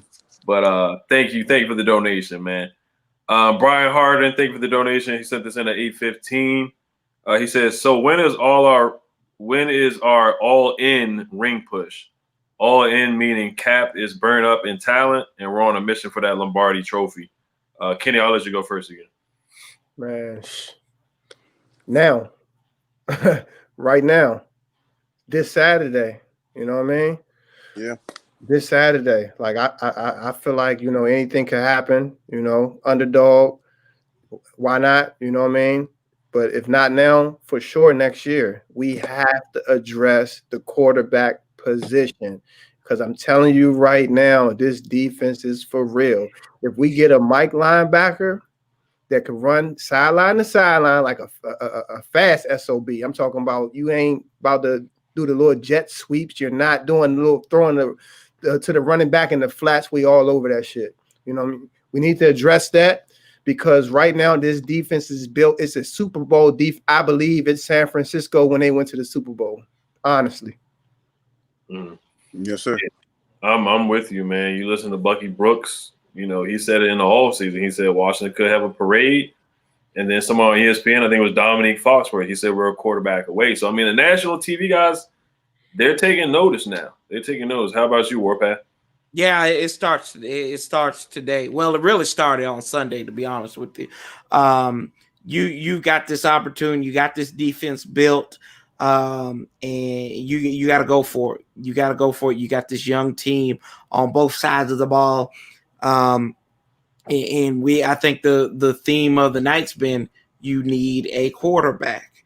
If you get that quarterback, you're gonna be all right. And I think this team. You think about Ron, right? 7-8-1 in 2014. What did they do in 2015? Oh, that's right. He had the MVP. They were 15-1. They went to the Super Bowl.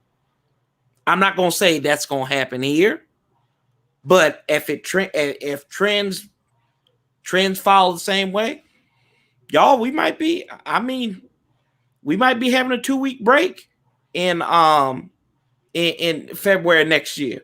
Yeah, don't know. So I mean, this team is good, and the East is showing that the Eagles are finally on a decline. It looks like the Giants are kind of in the middle, and we really don't know what to make of Dallas. And in the NFC, the best thing about the NFC is, right, who's the best young quarterback in the NFC right now? You can't name me one. They're all old. Rodgers, Breeze, Brady. Come on. Russ ain't no young pup either. Matt Ryan. Yeah, Matt Ryan is old. Like I'm telling you, these guys are closer to AARP than they are to playground. So you could find, if you get that quarterback of a decent enough age, come on, you could run the tables in the NFC East. In the NFC, not just in the East. Would you sign Cam? No, I'm not signing Medea. I'm not signing Medea. I'm not doing it. No, I'm not making Medea's football reunion. No. Oh, sir. No. There's enough cross dressers on DuPont of DuPont. We good. Steve Harvey wrote that book, didn't he? Act Like a Man. Think Like a Man. Think Like a Lady, Act Like a Man, or something like that. So Cam must have read that book up and down. Yeah. How about you, DC? That's none of my business. Man, I agree with my brothers, man, and I think the window I think the window opens Saturday. Everybody is 0-0. There is no record no more. You either win or you keep going. It's whoever wants it the most. Who is hungry? Who can stay mistake-free? Can you stick to your game plan? Can you bend but don't break? Mm-hmm. This defense, we know for sure, is a defense to be reckoned with. And this is only year one in that defense. We got next year and the year after that and the year after that. We have to stay disciplined. We need Alex more than anything. Alex, I don't care about your checking down. Just check down at the right time.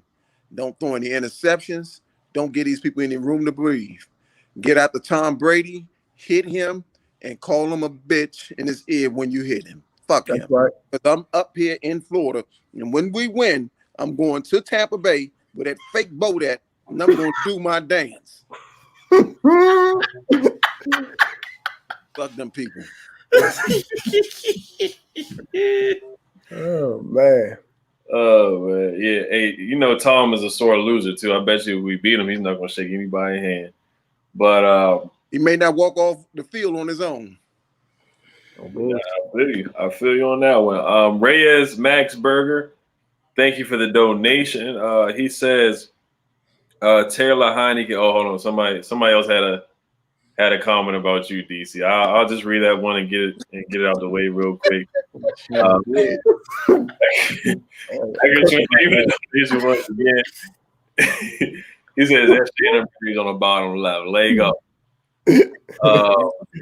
Reyes Max Burger, he says Heineke or Alex Smith. Do you guys think Smith gets more leeway for his poor play because of his incredible story? Kenny, I'll let you go first on that one again.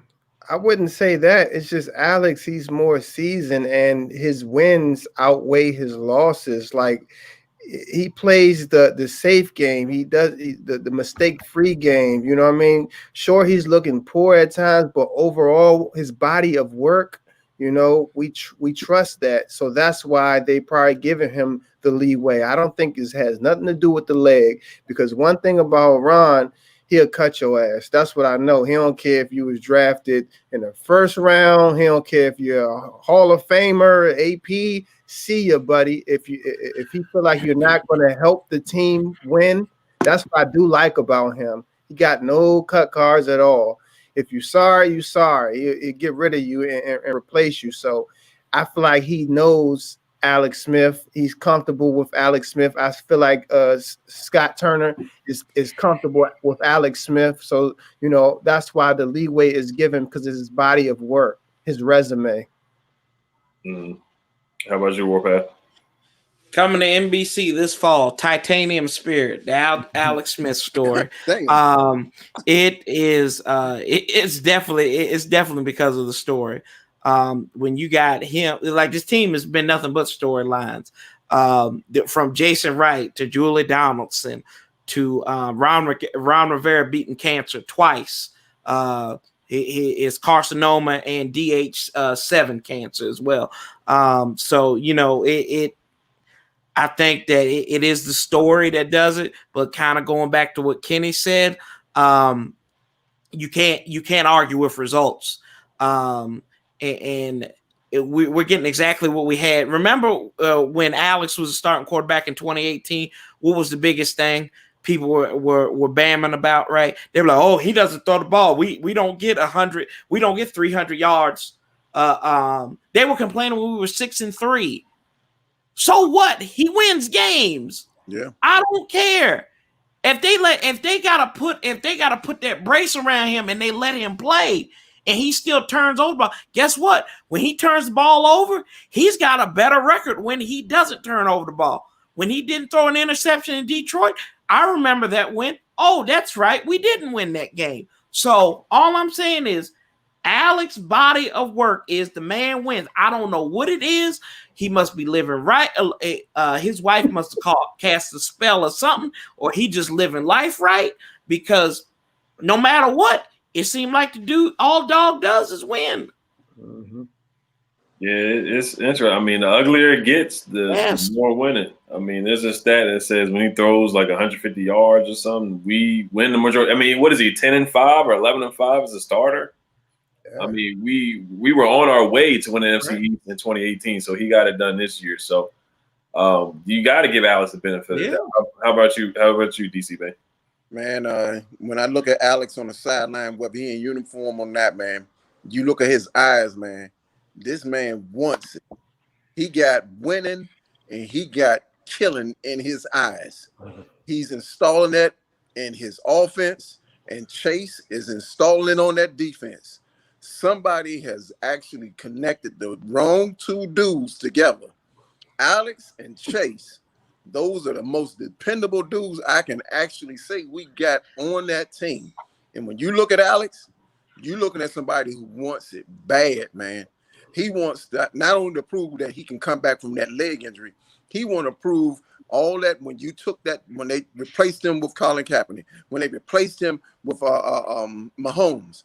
He wants that ring, and it wouldn't shock me if we are in there February. Mm-hmm. Yeah, I mean, definitely got that storyline. You know, February. I mean, he's got that magic. He's got that magic. I don't know, but yeah, Alex, he gets it done. He gets it done. Like I said, if we can put some vibranium in the calf and get him in there for a couple more games, then who knows what can happen. Who knows what can happen?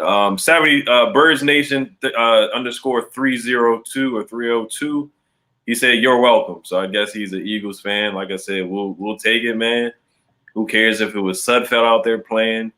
We'll take the W. We appreciate it, man. We probably would have beat y'all anyway, but we definitely will take the W. We'll take it.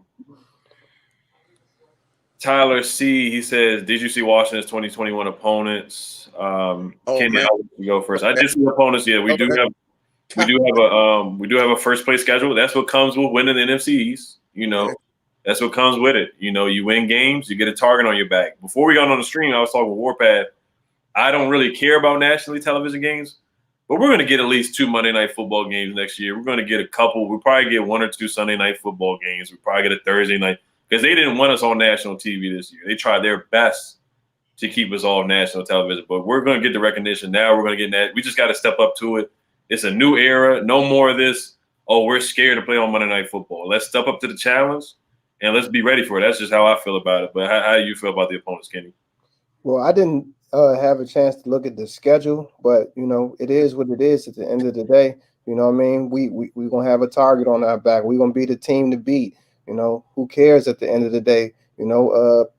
So what about the schedule? We just gotta go out there and play. And I feel like if we can sign a good quarterback, it's not gonna matter. The schedule is not gonna matter. I don't care who we play. Anybody could get it. Like I'm rocking with our defense. I really don't care. I want to play the top teams. I want people to respect us. I want to embarrass the Bucs real bad. I want everybody to know about the nation's capital. I want them to remember RFK when that stadium was rocking. I want it so bad. Everything is just better. Like I said, you know what I mean? The job opportunities, they building more buildings, money flowing in, you know what I mean? People are nice when you go to work.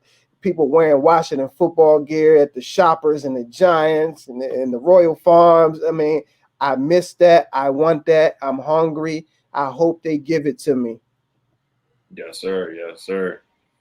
Gotta love it when you see the Washington flags out there, man. I'm telling you, we want to step into that challenge. How about you, Warpath? How you gonna be the best if you don't beat the best? Right? You want to be, if you want to win the Super Bowl, you're going to play. You're going to eventually have to run into a first place team.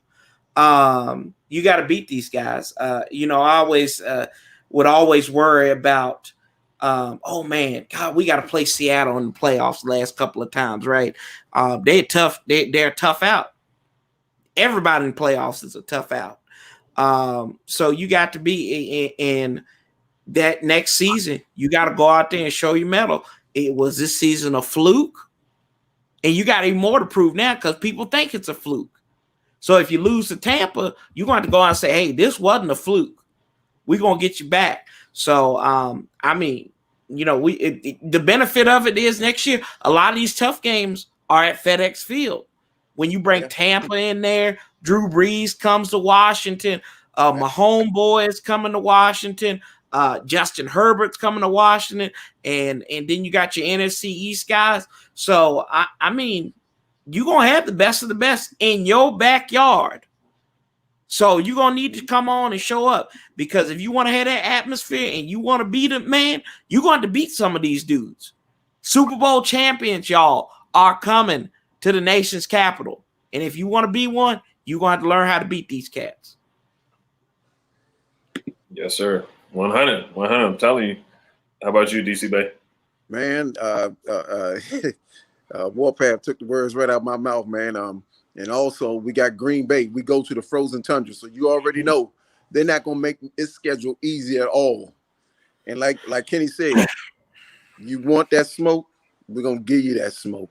It's just that simple, man. Sometimes when I looked at that schedule yesterday, man, I said, man, God damn, I said, man, could they give us a break until we get a quarterback? Time waits for no one. Either you ready or you're not. Like I said all the time, no motherfucking mercy, period. Yeah, Kenny, like you said, FedEx could be the new RFK, man. We got some passionate fans. We got a passionate fan base. No more seeing this ugly eagle green in the stadium. The ugly star with these Dallas fans who have never been to Dallas before. Hop on Dallas fans, Giants fans in the stadium. No more of that. We got to take over our own stadium. It hasn't been like that for years. So it's time to get back to that. So I'm ready. Bring Mahomes to DC. Bring Tom Brady to DC. We got to step up. Like I said, no more being scared of Monday Night Football. Why are we always scared of Monday? We need to step up and be ready for Monday Night Football. That's right. Let me see. There was another donation here. I don't want to miss it again. I think it was Natural Grappler. There might be one before that one. He says Jalen Hurts traded to Washington football. He says Jalen, natural grappler. Thank you for the donation. He says Jalen Hurts traded to Washington football team. Are you asking, would you want to see that happen? Or do you think that's going to happen? I guess what would you guys think if that even? I don't think that's a possibility to happen, but I guess, would you guys try to trade for Jalen Hurts? I guess if the Eagles try to keep Carson, what would you give up for Jalen Hurts? What they get for him? Would they draft him a second round pick? Mm-hmm. I mean, I don't see us going that route. But if Ron saw that that's what he wanted, you draft him in the second round. I give you a second round. I ain't give him nothing else. It ain't that serious. Like I said, we need a vet. It's good that Slim is a dual threat. We need a vet. How about you, Kenny? See, my motto is this, right? Once you drive a car off the lot, it depreciates. Okay, I'm not giving you a second, boy. Like, nah. That's what y'all drafted them. Y'all paid a second. You think you about to get that, but you're not about to work us. I give you a fourth. You get a fourth. Hold that fourth. I give you a fourth. I feel like they can find a Jalen Hurts in the draft that we don't know about, that no one's talking about. I feel like Ron, Kyle Smith, and those guys, they be like, oh, okay, they have a board, and they feel like, we could. Man, we family.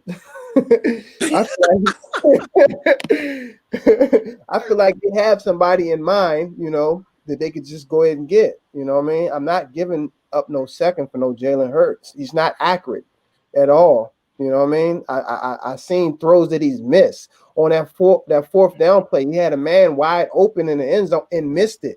Yeah. Go back and watch the film. I'm not lying. Yeah, I saw that too. I mean, I'm not trading for the guy who got benched for Nate Sudfeld, so I'm not going to give up a second round pick for that guy. I'll probably give maybe like a third or a fourth, but he does have potential. I'll give you that. He can run, and I know this league is more about having mobile quarterbacks. That's what Ron Rivera likes. I mean, you can tell Ron wants a guy that can run. Jalen, he showed some toughness. He looked a lot better than Carson Wentz. You can't get as bad as what Carson was. He did look a lot better than Carson Wentz. How about you, Warpath? You see what I wrote on this book right here? Nothing. That's what I give for Jalen Hurts. Absolutely nothing. And I'm in the minority with it. Jalen Hurts was 7 of 20 against the football team defense on Sunday. He was a running back that can throw a little bit. I think that what did Jalen Hurts win in college? Anybody want to tell me? Oh, that's right. He got benched in the biggest game of his career for Tua. And he started the legend of Tua pretty much. Now, he did come back and win an SEC championship when Tua got hurt. But I like Jalen. I think Jalen's got some good tools, y'all. But I don't think he is this demigod that everybody has turned him into. Like everybody, like you turn on Fox and you turn on ESPN, they're like, oh God, Jalen Hurts, oh Lord, Jalen Hurts, oh God. You could put my big husky butt at Oklahoma and I'll throw for 3,000 yards and 30 touchdowns because they don't have defense in the Big 12. Huh? Yeah. Come on now. Like, I mean, he mobile. And I mean, I know that's sexy right now, but at the end of the day, I'm not about what's sexy because sexy don't always win games. Give me the Sears catalog. I'm be good with just the plain old Sears catalog and nothing provocative. Jalen Hurts, he is what he is. And Philadelphia, one thing they do well is they emasculate every quarterback that has potential. The worst thing that happened to Carson Wentz was he won a Super Bowl, and then they built that. They won that Super Bowl without him, and then they built a statue of Nick Foles. That's Carson Wentz's problem. And now you did this. You lost trust. Dougie P broken trust with Jalen Hurts. It ain't gonna be in Philly, y'all. It's not gonna be in Philly. But I wouldn't give up anything for Jalen. Mm-hmm. Somebody said they would give Jeremy Sprinkle for Jalen Hurts. Yeah, but, yeah, that. Somebody said Logan Thomas throws the ball better than Jalen Hurts. Facts. But like I said, Jalen has potential. I think he does. I think he has potential. He can run around. He made some good runs against us, I'm not gonna lie. He made a couple good throws against us too. I mean, his stats look terrible, but he showed some toughness. I'll give him that. I think he's a tough player. He can move around the pocket. I'll give him his credit, but like I said, I wouldn't give him anything more than fourth, third rounder right now for Jalen Hurts. Jay Anderson, thank you for the donation. Kyle Allen, week 1 starter. Book it. Turner's guy. And DC Bay, I'll let you go first on that statement. Huh? I'll let you go first. Did you? So Jay Anderson said Kyle Allen, week 1 starter. Book it. Scott Turner's guy. Man, I truly don't like Elroy Jetson at all, man. I don't, man. And I'm not a fan of what Kyle Allen brings here. I didn't see much of him. He went up against the Cowturds, whoop-de-doo, blah blah blah. There was a good division game. I don't think we need that. We need somebody like Alex Smith, man. If Kyle Allen's the starter, man, I'm questioning these people thinking, man. How about you, Kenny? Yeah, I'm with Bay. Kyle Allen, he's okay. He's just a guy, a jag. You know what I mean? I feel like we need to address that position. I wouldn't start him week 1. I don't even know if I would start Alex now unless I have to. You know what I mean? I feel like they need to draft the guy and they need to shock everybody when they draft this person. I want them to bash us for the pick and all of that. And then I want him to come out there just like Russell Wilson. He came out there and they was just like, Russell Wilson, 3rd round pick, came out there cooking people in Seattle. I want one of those guys. So do your homework and go find a Russell Wilson for us, please. How about you, Warpath? Yeah, Bay said it the best. You can't trust Scott Turner. And Kyle Allen, he didn't show us much of anything. He's prone to getting sacked. He's prone to turning the ball over. That's something you can't have that. But we're gonna find somebody either which way. But it can't be Kyle Allen. He's what Raheem Morris called Josh Johnson back in 2009. He can be my career backup quarterback. He can be a backup guy. He can show him the ropes. And maybe he could be our Todd Collins one day if something happens to the starting quarterback. But you don't. Kyle just say he's not that dude. And we'll see from there though.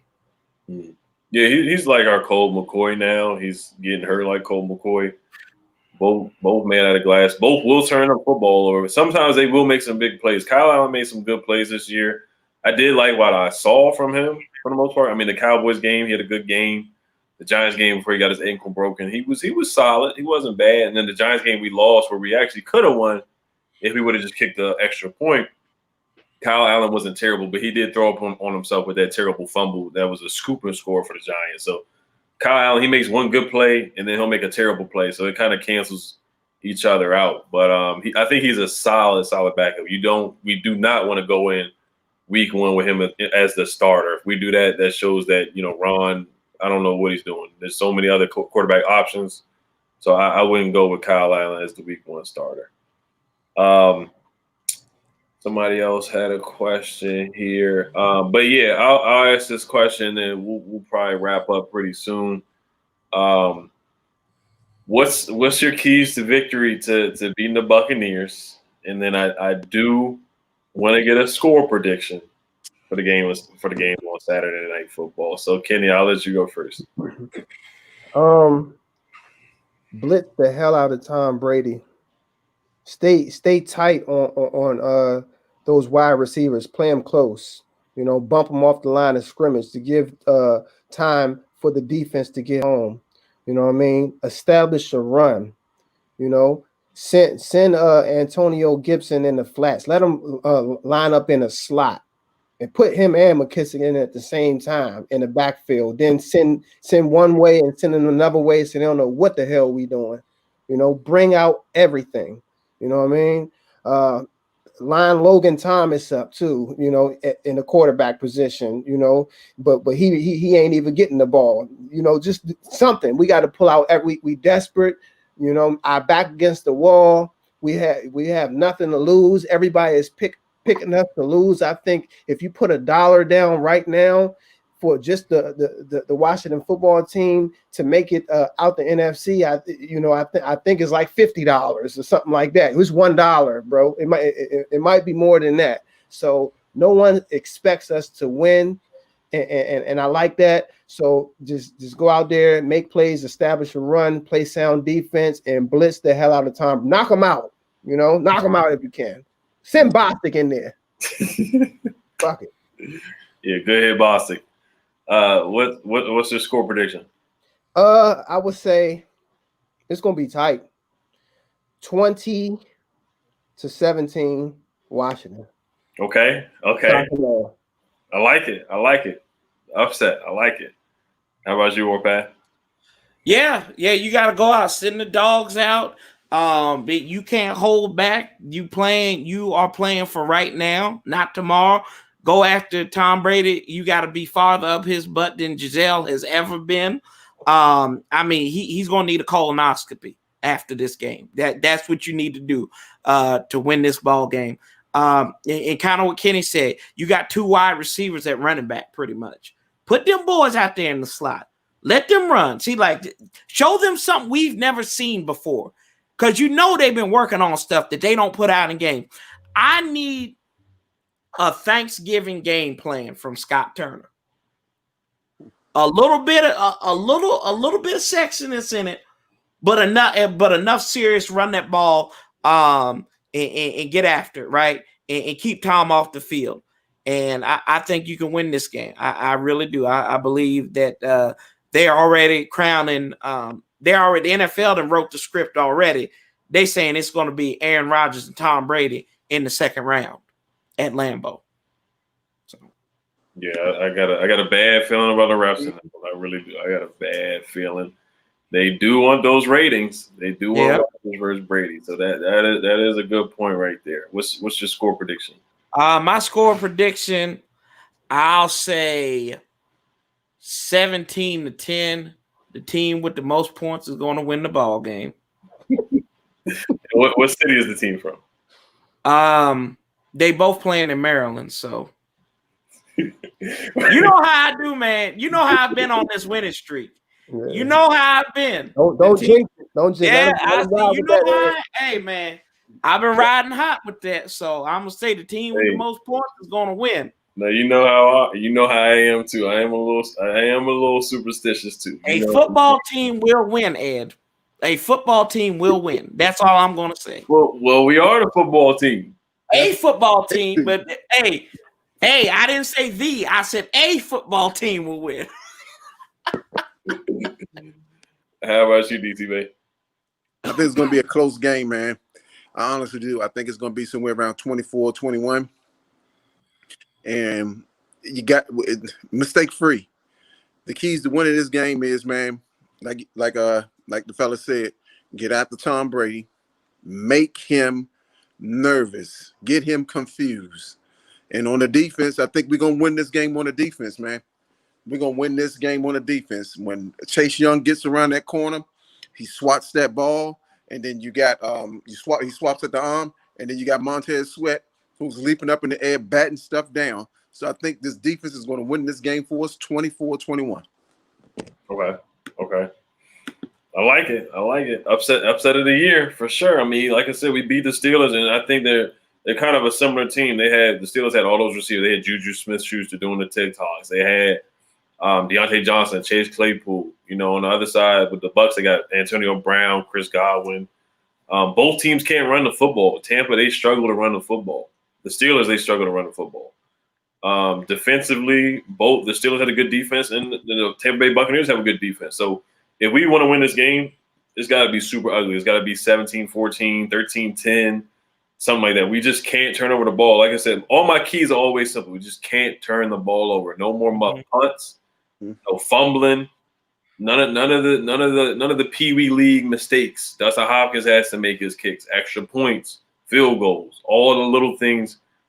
All cylinders have to get going. Montez Sweat has to tip a pass. Chase Young got to tip a pass. Energy's got to be there. And McLaurin's got to show up too. He's going to have to make some big plays. Their pass defense is pretty weak. You can pass the ball on them. So, and the Hogs got to step up. Morgan Moses, Sheriff, they got to play like their contracts. They got to step up and play big on Sunday against Mr. Four Fingers and Ndamukong Suh, who's the dirtiest player, one of the dirtiest players in the league. So you got to get nasty, just like they're going to try to do some dirty stuff too. So you got to watch out for the refs too.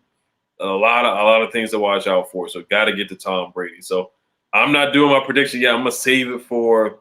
I think I'm gonna do my preview video on Thursday because the game is early. It's on Saturday, not on Sunday. So, but that's when I'm doing it. Thank you guys for tuning in. What'd you say, DC? We got the late game. We got the last game of the day. 8:15 prime time. We've been good in the prime time spot. So we got to keep it up. But make sure you guys sub up Kenny Man Fitness on YouTube. Follow him on Instagram. I was just watching him play basketball the other day. He was cooking some college basketball girls. He was cooking them up, shooting the ball like he was Bradley Beal. Make sure you guys sub up on the Warpath. He does Washington football content. He's going up. His channel's growing and growing each day. Love watching his channel. His channel was funny as crap. You got to watch his stream from last night. I was rolling on the floor dying. DC Bay, make sure you follow him on Instagram. I'm going to put his Instagram down below. This guy's funny as hell. This is the funniest man I've ever met in my life.